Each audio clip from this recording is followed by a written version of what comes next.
But we're baptizing 20-some people right now in a few moments, I believe. And the reason we are is because they're not in Adam any longer. Why? Because the second half of what Paul's talking about with imputation is, he said, just as Adam's sin was imputed to you, Jesus' righteousness was imputed to you. See, just as death came into the world through one man's sin, life came into the world through one man's act of obedience. He's talking about Jesus, right? He's talking about when Jesus lived a perfect life, of which we couldn't and which we didn't. He lived a perfect life, so when he died on the cross, his death stood in satisfaction of God's wrath because God couldn't sweep it under the rug. He couldn't just overlook it. He had to deal with it, and he dealt with it. He gave it to Jesus. Jesus got what I deserve, right? He got what I deserve. He took it on my behalf.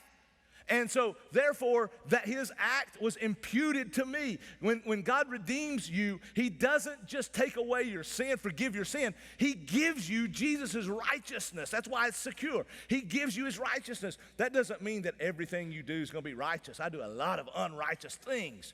That means that your legal standing before God is righteous justification.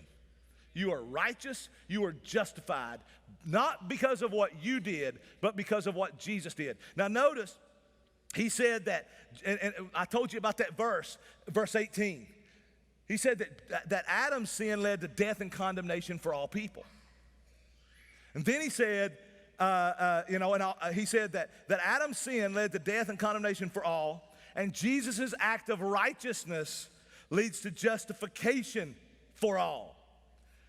So here's the thing that should cause you to pump a brake. Whoa, here's what, did Paul say this? Did Paul just say that because of Adam, everybody's condemned and damned, and because of Jesus, everybody's saved? That's not what he said at all.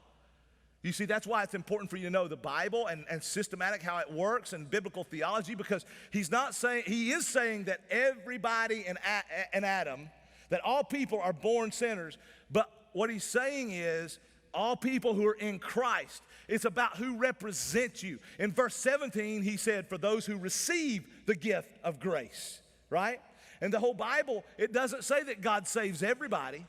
Last week I said Jesus' death is sufficient to save the world, but it only applies to those who believe. As he said in verse 17, to those who receive. So what he means here is who represents you, Adam or Jesus? That's the question. Adam or Jesus, because all who are in Adam are damned. All who are in Jesus are justified. All who are in Jesus. That's what he's saying, is who represents you. He's driving home the fact that salvation is 100% by God's grace. It's 100% by God's grace. It's sola fide, which is faith alone. It's by grace. As Paul says in Ephesians, we are saved by grace through faith.